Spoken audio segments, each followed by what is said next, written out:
Hello दोस्तों, channel पे आपका स्वागत है। तो हमारी क्लास कई दिनों बाद आ रही है, तो जिसमें से हम नया सब्जेक्ट स्टार्ट कर रहे हैं। हमारा टारगेट, जैसे कि चैनल का नाम है प्रैक्टिस क्लास, तो इसमें प्रैक्टिस ही कराई जाएगी। तो हम पॉलिटी स्टार्ट कर रहे हैं। पॉलिटी का जो पहला चैप्टर है राष्ट्रपति, प्रेसिडेंट, इसके रिलेटेड जितने एमसीक्यू हैं हम डेली 20 एमसीक्यू सॉल्व करेंगे। आइए एमसीक्यू सभी एग्ज़ामों के लिए बहुत ही इंपॉर्टेंट होंगे, वह चाहे एसएससी का कोई एग्ज़ाम हो या स्टेट पीसीएस का कोई एग्ज़ाम हो, पीएससी का कोई भी एग्ज़ाम हो, तो आप उस या सीडीएस का एग्ज़ाम हो, तो उसके लिए काफ़ी इंपॉर्टेंट होंगे। और क्वेश्चन की आंसर के साथ साथ उससे रिलेटेड जो और जानकारियाँ हैं वह भी आपको बताई जाएंगी। तो हम स्टार्ट कर रहे हैं, क्लास को स्टार्ट कर रहे हैं। पहला क्वेश्चन है हमारा, भारत के राष्ट्रपति के निर्वाचन की रीति के संदर्भ में निम्नलिखित पर विचार कीजिए। पहला क्या कथन है, विधानसभा के एक सदस्य का मत मूल्य इक्वल टू राज्य की जनसंख्या अपॉन विधानसभा के निर्वाचित सदस्यों की कुल संख्या इंटू 100। दूसरा क्या है, संसद के एक सदस्य का मत मूल्य इक्वल टू सभी राज्यों के विधानसभाओं के मत मूल्य और संसद के निर्वाचित सदस्यों की कुल संख्या। पूछा है उपर्युक्त में से कौन सा कथन सही है। तो इसमें देखने वाली बात है कि जो पहला कथन क्या बोला है कि विधानसभा के एक सदस्य का मत, मतलब विधानसभा के जो एमएलए होते हैं विधानसभा में, तो एमएलए का मत मूल्य कितना होता है, मतलब वो कितनी जनसंख्या को रिप्रेजेंट करते हैं। वह उसका फार्मूला क्या है, राज्य की जनसंख्या, मतलब उस राज्य में कितनी जनसंख्या है,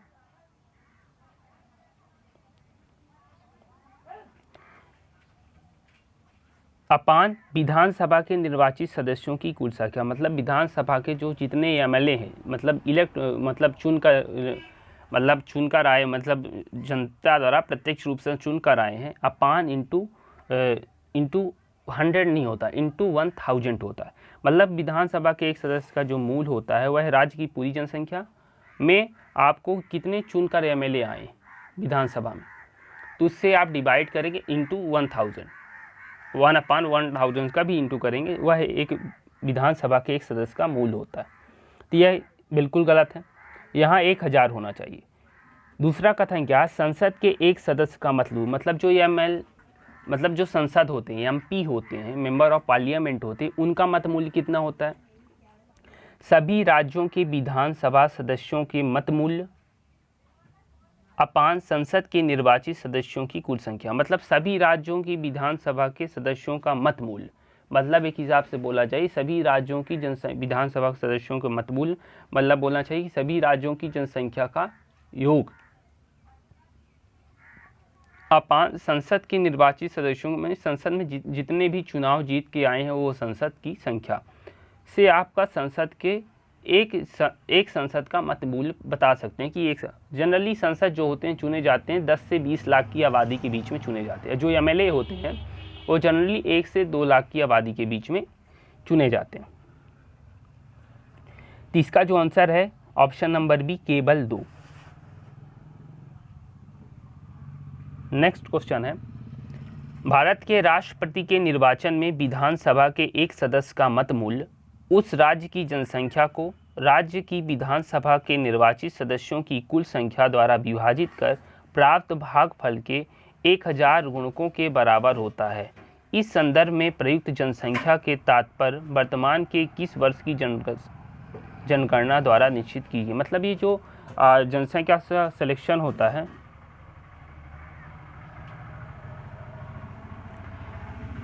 कि आप डिसाइड कैसे करते हैं, क्योंकि जनसंख्या तो हमेशा बढ़ती जाती है, हर साल हर दिन बढ़ती है, तो आप कैसे डिसाइड करें कि हर बार तो वेरिएशन आ जाएगा। यह 1971 की जनगणना, मतलब जो अभी एमएलए एमएलसी जो हैं, एमएलए हैं या एमपी हैं, तो वो जनसंख्या जो है वह 1971 की जनगणना के अनुसार, मैंने 1971 में जितनी जनसंख्या रही उसी के अनुसार पर अभी उनकी वोटिंग होती। एमपी की पावर एमएलए से ज़्यादा होती है। रीज़न यही होता है कि एमपी जो होता है वो ज़्यादा जनसंख्या को कवर करता है, जैसे 10 से 20 लाख के बीच में एमपी बनाए जाते हैं, और जो एमएलए होते हैं 1 से 2 लाख के बीच में बनाए जाते हैं। तो जो पावर भी होती है वह एमपी की ज़्यादा होती है देन एमएलए की। तो इसका आंसर है ऑप्शन नंबर ए, जनगणना 1971 के अनुसार।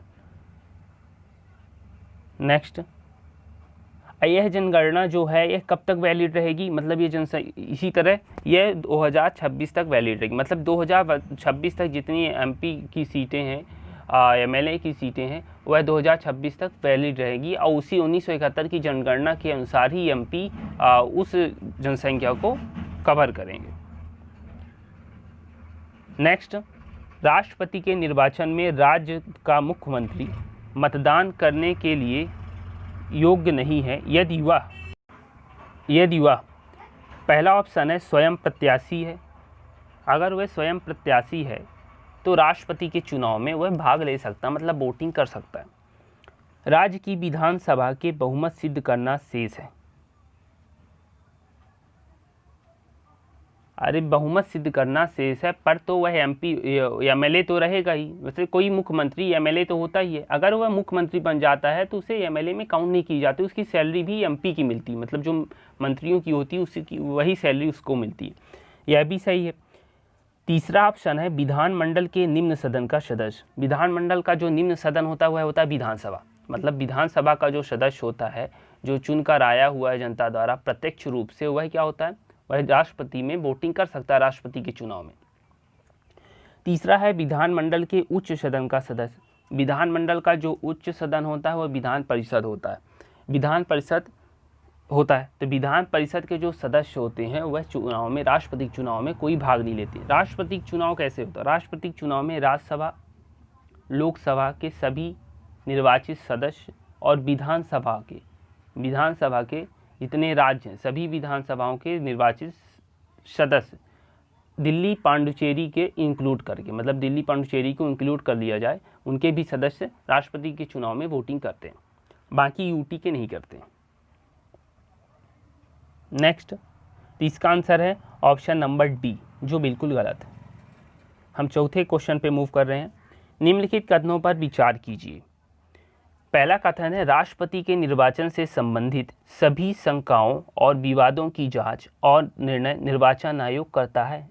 यह बिल्कुल गलत है, निर्वाचन आयोग नहीं करता। राष्ट्रपति के निर्वाचन में जो गड़बड़ियाँ होती है, जैसे राष्ट्रपति कुछ चुनाव में कुछ गड़बड़ियाँ हो जाती है, वह कौन करता है, वह निर्वाचन, क्या लिखा है इसमें, लिखा है निर्णय, मतलब निर्णय निर्वाचन आयोग करता है, बिल्कुल नहीं, वह सर्वोच्च न्यायालय द्वारा किया जाता है, मतलब उसमें सुप्रीम कोर्ट निर्णय देता है, वह निर्णय फाइनल माना जाता है।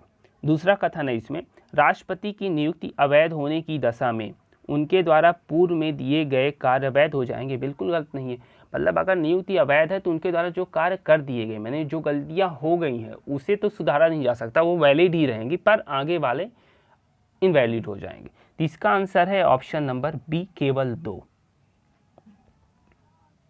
सॉरी, इसका आंसर है ऑप्शन नंबर डी, क्योंकि पहला भी गलत है और दूसरा भी गलत है।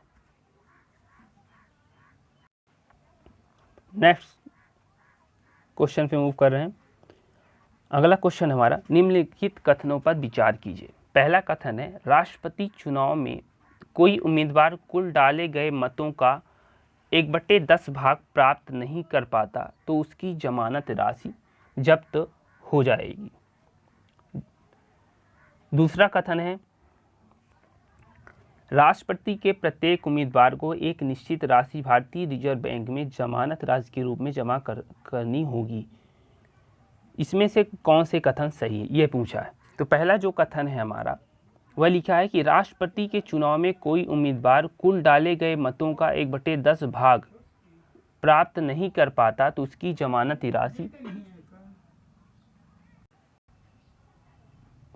जब्त हो जाएगी। यह कथन बिल्कुल गलत है, क्योंकि 1/10 नहीं, 1/6 भाग, अगर जितने वोट डाले गए उनमें से 1/6 वोट भी वह नहीं पाता तो उसकी जो जमानत राशि 15,000 होती है राष्ट्रपति चुनाव के लिए, तो वह जब्त हो जाएगी और वह भारतीय रिजर्व बैंक में जमा हो जाती है। दूसरा कथन जो है बिल्कुल सही है, भारतीय रिजर्व बैंक में अगर जमानत राशि जब्त हो जाती है तो उसमें जमा हो जाती है। तो इसका आंसर है ऑप्शन नंबर बी, केवल 2 सही है, बाकी पहला कथन जो है गलत है। नेक्स्ट क्वेश्चन पे मूव कर रहे हैं।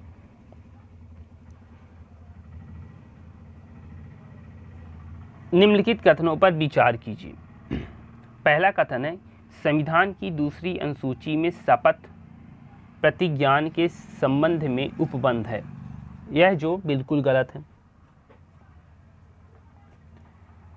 संविधान की दूसरी सूची में शपथ के बारे में नहीं, वेतन जो मतलब भारत सरकार के जो हायर लेवल के जो पद होते हैं उसके वेतन के संबंधी जानकारी दी है कि उन्हें कितनी सैलरी देनी चाहिए, और जो उन्हें सैलरी मिलती है वह भारत के संचित निधि से मिलती है।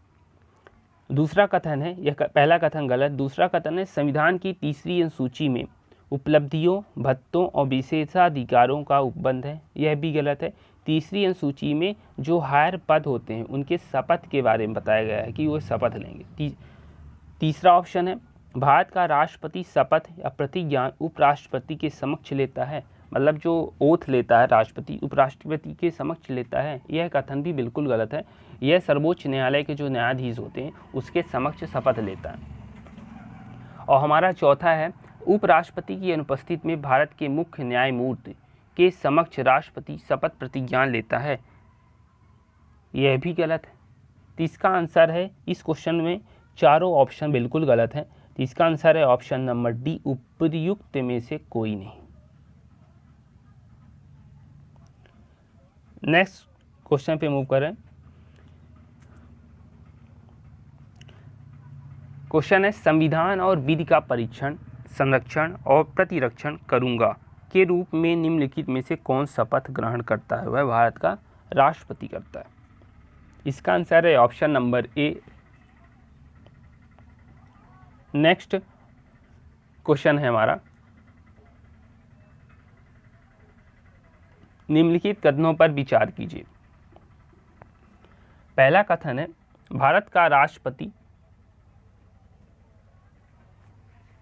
शपथ ग्रहण करने की तारीख से 5 वर्ष की अवधि तक पद धारण करेगा, यह कथन गलत है। शपथ ग्रहण करने की तारीख से नहीं, वह जिस दिन से पद में बैठेगा तब से वह 5 वर्ष की अवधि तक पद धारण करेगा। दूसरा कथन है हमारा राष्ट्रपति की पदावधि समाप्त के पश्चात वह अपने पद पर नहीं रहेगा, चाहे उसे उत्तराधिकारी ने पद ग्रहण नहीं किया है, यह भी कथन बिल्कुल गलत है। अगर उसका उत्तराधिकारी मतलब नया राष्ट्रपति नहीं इलेक्ट हुआ है, नहीं चुना गया है, तो राष्ट्रपति वही बरकरार रहेगा, वही बना रहेगा, क्योंकि भारत में ऐसा बना संविधान में लिखा हुआ है कि भारत का राष्ट्रपति का पद कभी खाली नहीं होना चाहिए। बस इसीलिए राष्ट्रपति का जब समयावधि समाप्त होने वाली होती है तो उसके पहले ही नए राष्ट्रपति का चुनाव करा लिया जाता है। तो यह दूसरा कथन भी गलत है। तीसरा कथन है राष्ट्रपति अपना त्यागपत्र उप राष्ट्रपति को सौंपेगा, यह कथन भी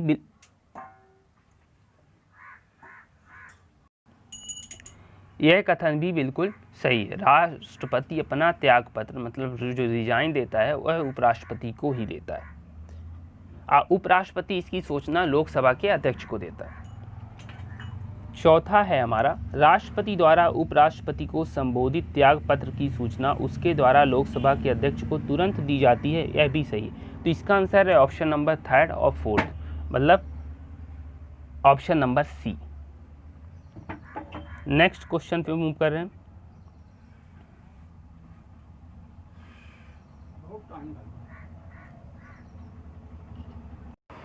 निम्नलिखित कथनों पर विचार कीजिए।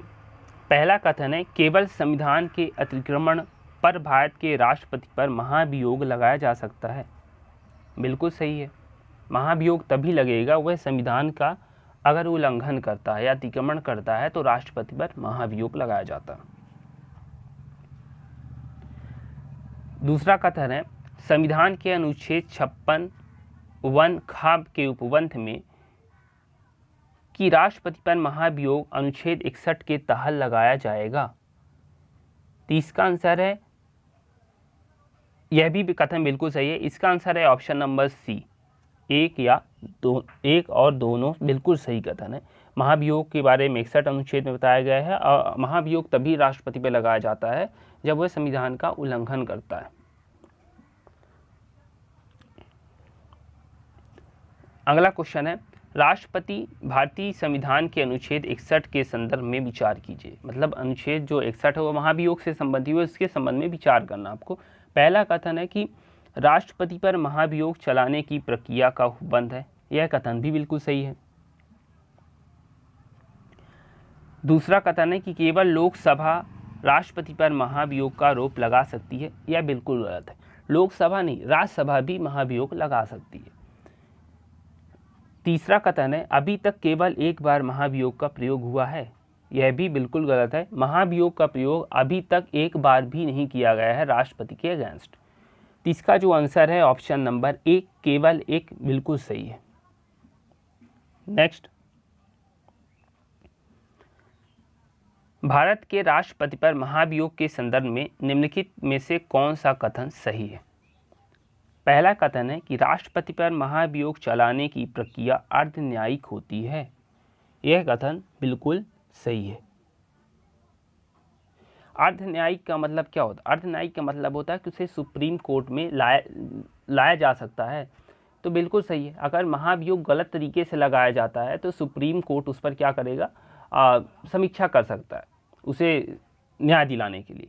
दूसरा कथन है संसद के दोनों सदनों में नामांकित सदस्य जिन्होंने राष्ट्रपति चुनाव में भाग नहीं लिया था, राष्ट्रपति के महाभियोग में भाग नहीं ले सकते, यह कथन बिल्कुल गलत है।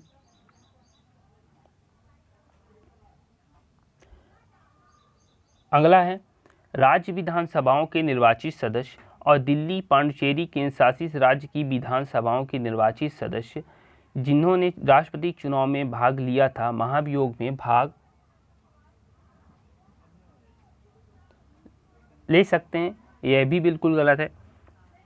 महाभियोग में राष्ट्रपति के सिर्फ दो, मतलब दोनों राज्यसभा और लोकसभा के सांसद ही भाग ले सकते हैं। वो भी कौन से सांसद? मनोनीत सांसद नहीं, सिर्फ जो चुनकर आए हुए। राज्यसभा में तो चुनकर दो आते नहीं, मतलब कहीं से बना दिया जाता है उन्हें राज्यसभा का सांसद, मतलब स्टेट के एमएलए उन्हें चुनकर राज्यसभा का एमपी बनाते हैं। तो राज्यसभा लोकसभा ही के सदस्य जो चुनकर आए हुए हैं वही इसमें महाभियोग में भाग लेते हैं। बाकी यह नहीं कि राष्ट्रपति के चुनाव में जो वोटिंग होती है इसमें तो एमएलए भी आते हैं और दिल्ली, पांडिचेरी के भी एमएलए आते हैं, तो यहाँ एमएलए का कोई जगह ही नहीं होता है, एमएलए बिल्कुल नहीं आते, सिर्फ संसद आते हैं, वो भी राज्यसभा लोकसभा के निर्वाचित सदस्य होते हैं। नेक्स्ट क्वेश्चन है हमारा,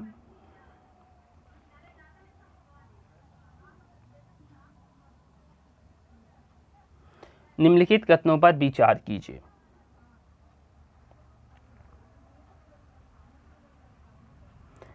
पहला कथन है कि भारत के राष्ट्रपति को केवल महाभियोग के आधार पर पद से हटाया जा सकता है।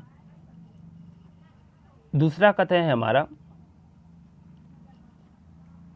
यह बिल्कुल सही है कि राष्ट्रपति को केवल महाभियोग के द्वारा पद से हटाया जा सकता है। दूसरा कथन है भारत के राष्ट्रपति पर महाभियोग लगाने का अधिकार संसद के दोनों सदनों के पास है, यह कथन कैसा है? यह कथन भी बिल्कुल सही है, मतलब राज्यसभा लोकसभा के संसद जो चुने हुए वही लगा सकते हैं। पर अगर कोई जैसे राज्यसभा कोई मतलब महाभियोग लगाना है तो 1/4 जो सदस्य होते हैं, टोटल सदस्य होते हैं, उन पे हस्ताक्षर होना चाहिए और 2/3 बहुमत से इफेक्टिव मेजॉरिटी से पास होना चाहिए बिल। नेक्स्ट है दूसरा सदन जो होता है उसकी समीक्षा करता है सुप्रीम कोर्ट के, मतलब सुप्रीम कोर्ट के जो न्यायाधीश होते हैं वह भी समीक्षा करते हैं कि जो महाभियोग लगाया गया है वो बिल्कुल सही है कि नहीं है।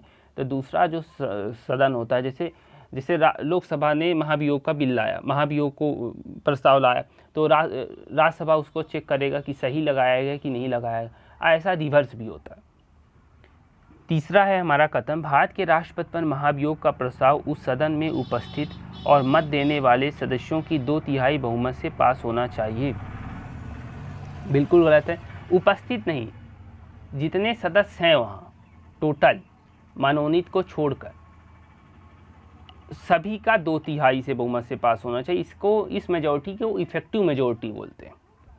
तो इसका आंसर है प्रश्न क्रमांक 12 का आंसर है ऑप्शन नंबर सी, केवल कथन 1 और 2 सही है, तीसरा गलत है। नेक्स्ट क्वेश्चन है हमारा, यदि भारत के राष्ट्रपति ने अपनी पदावधि 5 वर्ष पूर्ण कर ली तब क्या होगा?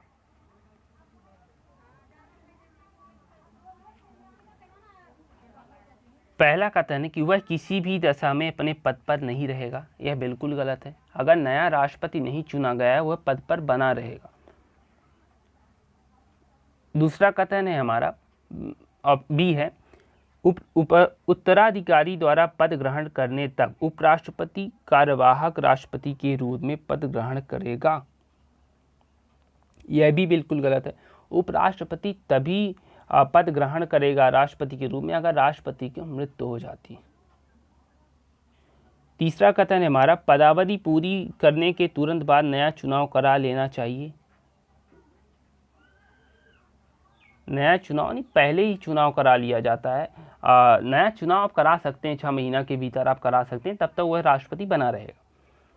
तीसरा है चौथा नंबर है डी नंबर, राष्ट्रपति अपने पद पर बना रहेगा जब तक कि उसका उत्तराधिकारी पद ग्रहण नहीं कर लेता। हाँ, यह कथन बिल्कुल सही है। तो 13 नंबर जो क्वेश्चन का है उसका करेक्ट आंसर है ऑप्शन नंबर डी। 14 क्वेश्चन है, भारत के राष्ट्रपति की मृत्यु, पद त्याग या पद से हटाए जाने या अन्य कारणों से हुई पद की रिक्ति के संदर्भ में निम्नलिखित कथनों पर विचार कीजिए।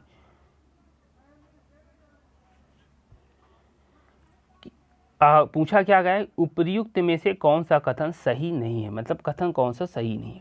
पहला कथन है हमारा, रिक्ति की तारीख के पश्चात, मतलब अगर पद खाली हो गया, 5 वर्ष कंप्लीट हो गए, यथाशीघ्र या प्रत्येक दशा में 6 माह से पहले राष्ट्रपति का चुनाव कर लिया जाएगा, बिल्कुल सही है। 6 महीना का पहले आपको राष्ट्रपति का चुनाव कराना पड़ेगा।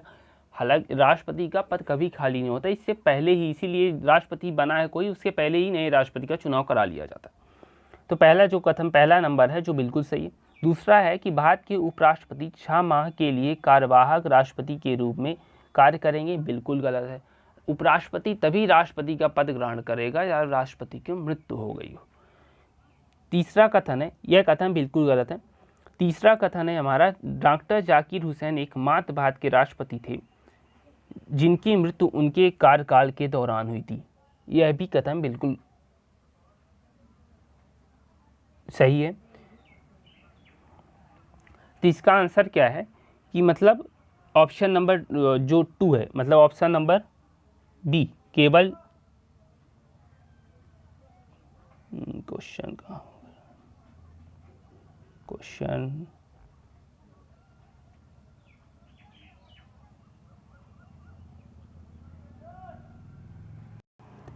इसका आंसर है ऑप्शन नंबर बी, केवल 3 में। तीसरा कथन जो है बिल्कुल गलत है। केवल जाकिर हुसैन ही ऐसे नहीं राष्ट्रपति थे जिनकी मृत्यु उनके कार्यकाल के दौरान हुई थी, बल्कि एक मतलब फखरुद्दीन अली अहमद भी थे जिनकी मृत्यु उनके कार्यकाल के दौरान हुई थी। ऑप्शन नंबर बी, सॉरी गलत बोल दिया था। ऑप्शन नंबर बी, भारत के उपराष्ट्रपति 6 माह के लिए कार्यवाहक राष्ट्रपति के रूप में कार्य करेंगे, यह कथन भी बिल्कुल सही है। तो इसका आंसर है option number B. Next, Bharat के राष्ट्रपति के संदर्भ में निम्नलिखित कथनों पर विचार कीजिए। पहला कि कौन से कथन सही है। पहला कथन है कि राष्ट्रपति संसद का एक संघटक भाग है, जो बिल्कुल सही है।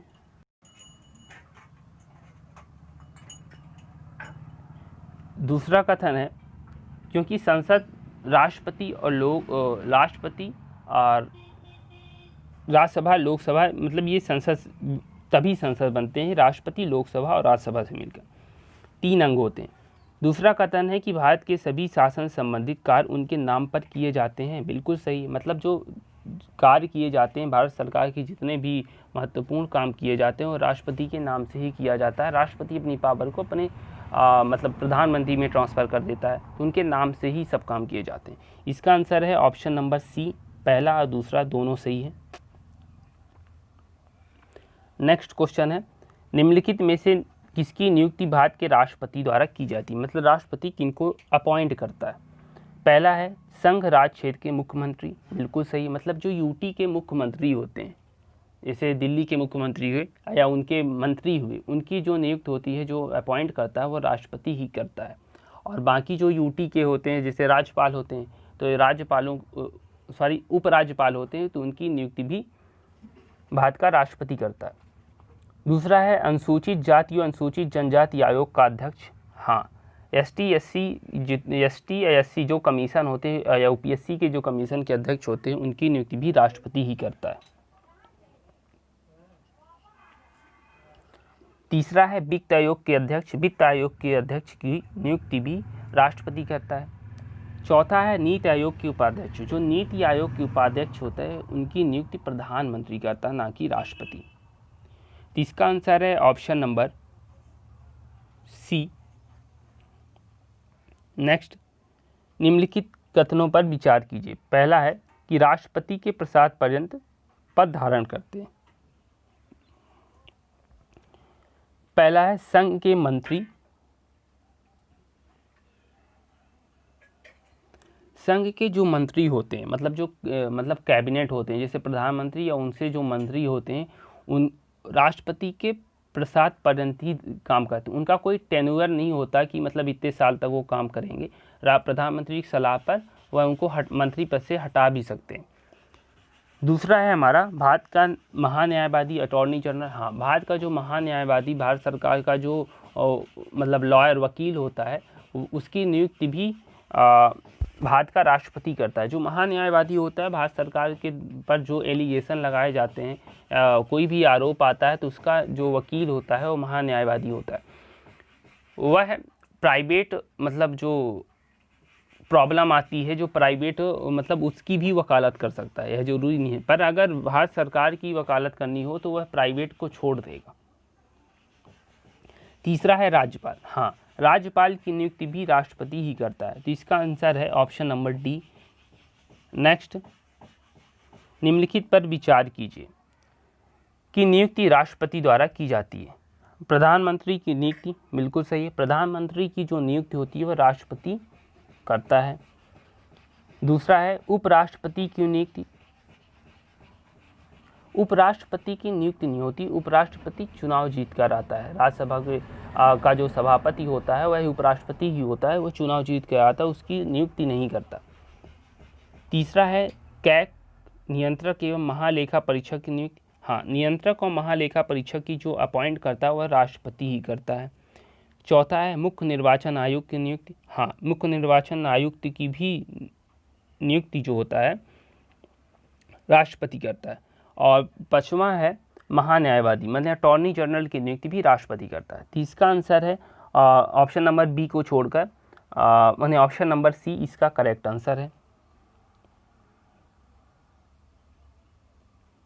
नेक्स्ट, भारतीय संविधान के अनुच्छेद 74 के अंतर्गत निम्नलिखित कथनों पर विचार कीजिए कि कौन सा कथन सही है। पहला कथन है राष्ट्रपति मंत्रिपरिषद की सलाह के अनुसार कार्य करेगा। हाँ, राष्ट्रपति जो होता है वह मंत्रिपरिषद के सलाह पर ही काम करेगा। दूसरा है मंत्रिपरिषद द्वारा दी गई सलाह को राष्ट्रपति पुनर्विचार के लिए लौटा सकता है। हाँ, यह भी कथन बिल्कुल सही है।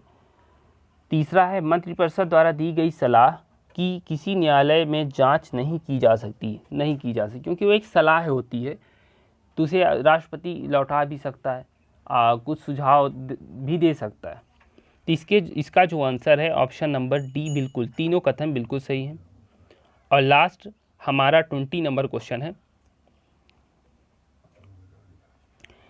कि भारतीय संविधान के अनुसार निम्नलिखित कथनों पर विचार कीजिए कि कौन सा कथन सही है। पहला कथन है हमारा प्रधानमंत्री की नियुक्ति राष्ट्रपति करता है, जबकि प्रधानमंत्री राष्ट्रपति की सलाह पर अन्य मंत्रियों की नियुक्ति करता है। यह बिल्कुल गलत है। प्रधानमंत्री की जो अपॉइंट करता है राष्ट्रपति तो करता है, पर प्रधानमंत्री राष्ट्रपति की सलाह पर अन्य जो मंत्री होते हैं, जैसे रक्षा मंत्री हुआ, गृह मंत्रालय मंत्री हुआ, उनकी नियुक्ति नहीं, बल्कि प्रधानमंत्री की सलाह पर राष्ट्रपति उनकी करता है नियुक्ति। पहला कथन जो गलत है। दूसरा कथन है कि मंत्री प्रधानमंत्री के प्रसाद पर्यंत पद पर धारण कर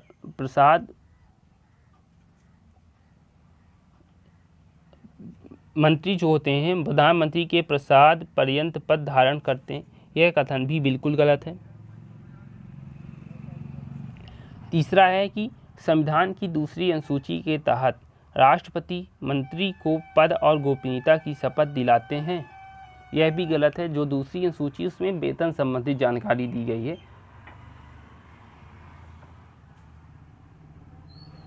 इसका आंसर है ऑप्शन डी, इनमें से उपयुक्त में से कोई नहीं। तो हमारे पॉलिटी के जो राष्ट्रपति से मोस्ट इंपॉर्टेंट जो क्वेश्चन होते हैं वो 20 क्वेश्चन हम कवर होते हैं। आई होप आपको अच्छा लगा हो, तो चैनल को सब्सक्राइब करें और शेयर करें और कंटिन्यू इस चैनल पे बने रहें। तो आज के लिए बस इतना ही, धन्यवाद।